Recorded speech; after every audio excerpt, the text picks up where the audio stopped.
because we are believers and we're not supposed to have sex before marriage, how do you know sexual compatibility?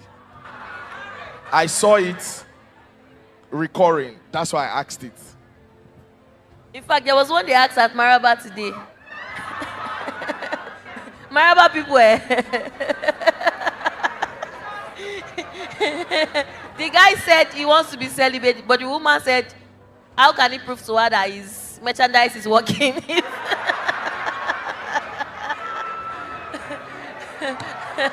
Oh, wow. Oh my God. Okay, so Pase, which one?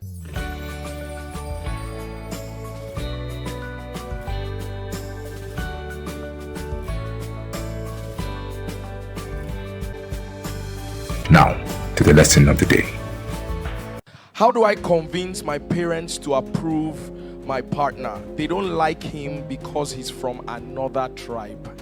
Now, that's a It's very an everyday question. yes, very deep question. There are some things I can say here. There are some things I cannot say here. Generally, are you ready for this?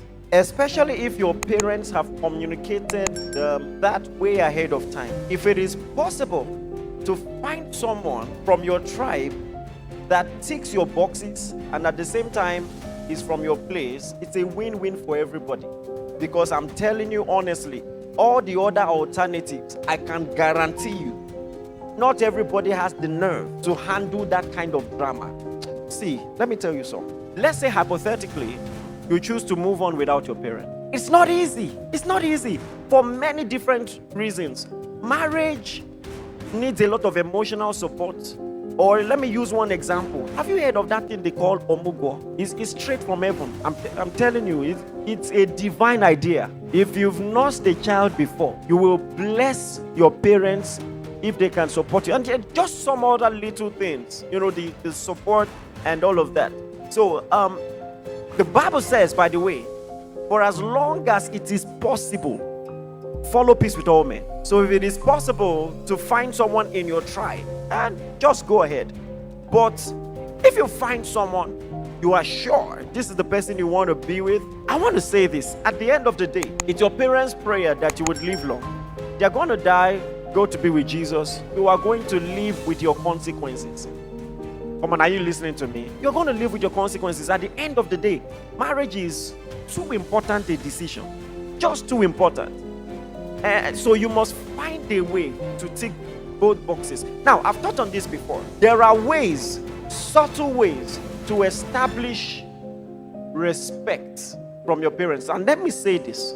Even people that you respect can respect you. You know that, right? And first and foremost, if you have not shown leadership in any other aspect of your life, and the first key decision you want to make is who you're going to marry, it's understandable that they will want to choose for you. Because you've not done anything on your own before. You've never woken up and taken initiative to lay your bed. I mean, maybe NYSC or whatever new job you have, you've never on your way back bought bread. Just bought bread for the house or done anything. They've not seen you as an adult. Or maybe as a guy, you are 28, 29, and it never dawned on you that you can move to your own house. These are the things that certainly present you as someone who can make intelligent decisions on his own. And for God's sake, we're talking about marriage, and we believe that you should have been established in your assignment, or at least you should be on the way before you begin to talk about marriage. So where is your track record? Why are your parents, the reason I'm saying this is because, oh my God, can I speak freely? I'll give you one example. There's a guy I know. The parents said, never. You are Igbo, you must marry Igbo. And he focused on his business. The business began to do well and everything. Then the father needed money, had a bit of financial trouble. And he sends the father 14 million naira. The next time they were talking, he said, how is Toby? How is that your girlfriend? The father said, No need for explaining without evidence. I have seen many examples like that. I am telling you that more often than not, when you show your parent unequivocally, at least in seed form, that you have small wins and a track record, and you know what you are doing, they will bend all those principles. And I also want to say this. In the little aspects of your life, when it comes to your life, start showing your parents in a respectful way that it's your life. It's your life. I see a lot of people, they will carry you Christocentric believer, they will carry you to one Baba, they will wash your head, they will, when you want to complain, say, come on, put your head there. Those are some of the little ways, I know when the energy began to shift in my house. I know, just from little things. When I told my dad, I was in school, I told my dad, we have a conference, it's NIOB conference, then National Institute of Builders. And I told him I'm traveling to Delta State for it. If you want to give me some money, that's okay, but I saved up money and I'm going for it. I saw the way he looked at me. He actually made reference to it, so I'm sure it's not all in my head. And he began to see that this guy is already taking decisive steps towards his destiny. I don't know if you get what I'm saying. So you must have small wins, begin to establish yourself as someone who can make decisions, all right? I think my first problem is that people are creatures of habits, and the people who are likely to ask a guy out are likely to do it repeatedly. So we are not just talking about a special circumstance that presents itself, like there's a great guy. There are some guys who are not very socially aware. Like, it's very obvious. You guys already have a friendship. You guys are great together. Everybody but the guy sees it. You know that the guy is single to stupor. You know that he likes you, but maybe it never really occurred to him. So there are exceptions, and if I'm being honest, I've seen a few instances where it worked, all right? But there are also ladies who battle insecurity and who constantly put themselves out there in a way that unintentionally undervalues them. And it's a small world. Everybody will know if you keep doing that. Exactly. So if that is you, be honest with yourself and don't make this about if it is right or wrong, and see that there is an underlying problem here. It's okay for you to be desired. It's okay for you to be pursued. It's okay for you to be the one to say, let me think about it, and that might be the longer route. You may even have some growing to do, but I think it's better and I think it's safer. And every time I have the opportunity to answer this question, my reply is this. It's not usually so much about if it is right or wrong. It's about if it is safe. Now, if you were in the guy's shoes, you won't mind. But you see, guys, I'm being honest. I'm a guy. Do you understand what I'm saying? I think it's safer to at least find a way to subtly tell the guy, let the guy know that you're interested in him, and see if he will match that energy and take it up from there. But if you ask him out and then you follow up, I think that there's an energy dynamic in a marriage or in a relationship that you have to protect. You don't want a guy in a relationship and you always have to be the one taking initiative. A guy who cannot take initiative to ask you out, it's either he doesn't really like you like that, or it's a pattern in his life. He doesn't generally take initiatives. So just find a way. And you see, let me tell you something. Women have a natural gift. They know how to put ideas in your mind as if it is an original idea. Women, you have that gift. No comment, sir. Update, don't cast.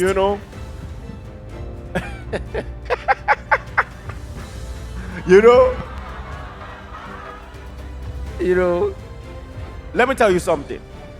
Psychologists have proven, for instance, mothers know how to put ideas in their children's mind, and the children will receive it as an original idea. You will just hear a child say, I want to be an aeronautic engineer. Where you hear them?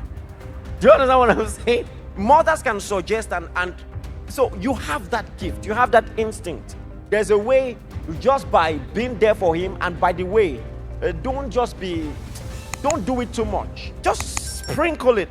Show up, be there for him, withdraw, show him you are a person of value, and let him know you're single. Say it in passing. You know how you say it now. And then also please have boundaries, because when you are this kind of person who always wants to show intention, you might end up meeting guys who just want to take advantage of you. And then you keep on saying, why do I keep kissing frogs? It's because you keep kissing them. So you keep meeting the ones. So just be careful, because not everybody is okay. Even in church. Men, I say Adam will tell God, it's the woman you gave me. We're looking for who to blame. Many men are looking for who to blame. So you just want to make sure, I think, present yourself the right way. Let him take the initiative. If he does not take initiative, that's not really something you want. Normally, a guy will see what he wants and go for it. Make no mistake about that. So if he's not really attracted to you like that, or he lacks initiative generally, that's a red flag. When he sees the one he likes, he will take initiative. All right, exactly. So what then happens if he now sees someone that he likes? I don't think it's my personal opinion, and the fact that there are exceptions to the rule doesn't mean it's therefore okay. More ladies have entered trouble by asking guys out than otherwise. So I think you don't want to put yourself in that situation. Is it okay to leave a relationship on the grounds of financial instability? This next one, I don't know. So the person is asking, because we are believers and we're not supposed to have sex before marriage, how do you know sexual compatibility? I saw it recurring. That's why I asked it. In fact, there was one they asked at Maraba today. Maraba people, The guy said he wants to be celibate, but the woman said, how can he prove to her that his merchandise is working?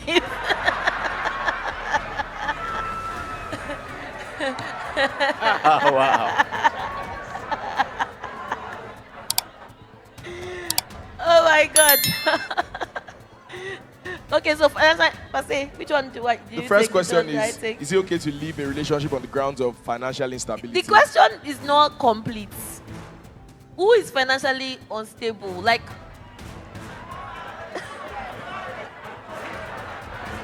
I don't understand. Both of you this is where I see it. Right? Praise the Lord. I don't want you guys to get stuck with someone who is a lazy person. If this person is hardworking, not just hardworking, but they also have sense. Some people are hardworking, but they don't really know how to apply. Here's one house. They don't really know how to apply the wisdom in maybe they are doing a particular business, and none of their friends has told them, this business, you're not really that good. So it depends on what's the potential of the person, and then how willing are they to improve themselves and get to work. And you might be surprised. When I got married to my husband, people might have looked at what he was earning and what I was earning, because women should also work and earn a living. Do you understand? So both of you should actually get to work. If what you feel like, oh, this person should be the only one working as a guy, and me, my job is just to look pretty, you have missed the entire point. So you also bring something to the table as well. But is this person hardworking? Do they have a vision? Do they have a track record? And then do you believe in them? Because I would have married my spouse if he had nothing. Because to me, he was already one of the richest people in my mind. So if you're asking this question, it might be because you just don't believe in this person. And don't marry someone you don't believe in. Move on. But I'm also saying this to also kind of really help your mindset as well. Right? Let me touch on the sex question so that Pastor can just take over from here. So like I was trying to say in Maraba today, but I didn't have the right words. There are some things that happen in dating relationship that helps you know whether merchandise. I think I will hand it over to you, sir. I didn't look you like. No, I wanted to learn from your response. But like when you.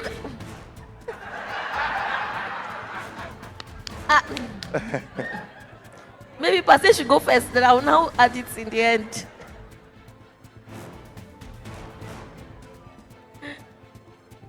Let me just say this about the first question about leaving a relationship on the ground of financial instability. It depends on the context. You see, there are many guys, unfortunately, who have this, it's not just about the fact that they don't have a lot of money. It's that they are not consistent at anything. 5 years ago, it was crypto. Then you move to tech. Then you move to car wash business. Then you move to, and so at least we can see a consistent effort and track record. You know, and whether you like it or not, the truth is, it doesn't matter the response we give. Ladies like to think about the future.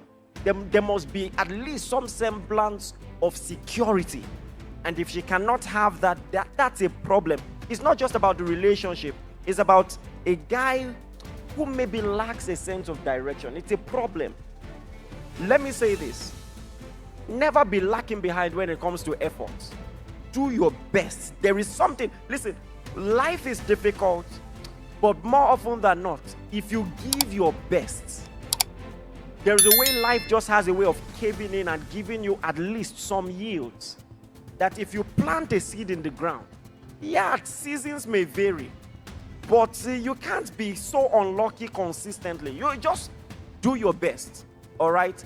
Having said that, there are also ladies who are buying out this ungodly culture of wanting to date guys who already have some level of financial affluence. And if you are finding yourself in that space, you need to detox as fast as possible. Because I can tell you one thing, guys know if you are around for the money, even if it's not just for the money, but the money was a major factor, and you turned your eyes against some red flags, they can smell it, they know. And there's a level of respect you may never even have. I mean, even your opinion in that relationship might not be valued, because what do you mean? You know, you are here for the money, I give you money, so keep quiet, you know, and all of that. So think about that. About the other one, what PL is struggling to say is that if you want to say that you have to have sex to know if a guy is okay, you are lying. You are lying. You are lying, because even if you are being celibate, you are being Now, no, they hug. When you hug, no, they see anything. I mean, I don't know what she's talking about. Me too, I don't know what I'm talking about. Just, you know, but I have no idea what she's talking about. So, anyway, next question. But wait. But please, let's pay attention. Please. There are so many other more important aspects of compatibility that you will miss out on if you start having sex before marriage. Have you seen people who they are dating someone and everybody's telling them this girl, but what would they tell you? You don't understand. They are saying you don't understand because the sex aspect is 100% and every other thing is 0. And so that controls the decisions they make. So there are more important things than sexual compatibility, one. So I'll tell you what I told that guy in Marabati. I said, a lot of guys, they may not like to talk about it, but statistics show that many people struggle with erectile dysfunction in marriage. So let's assume your instrument is working now. Then you now get married and there are seasons of your life where you have ED. What's she going to do? She'll say, I told you, I'm not going to stay if your instrument is not working. You know, but I mean, even ED is a different issue. When we're talking about sexual compatibility, we're talking about something that is almost literally a myth. It's a myth. And let me say this. The movies have lied to you. For a lady, it's not just what happens in the bed. It's not just what happens in the bed. It's how you treat her, how you value her, how you honor her. It begins way before then. So, two people who really have every other healthy factor in the relationship going for them, you're going to be okay. Yes, and then the thing about sexual compatibility is the more you advance, the better you are at understanding each other's bodies. You will learn. You will learn. So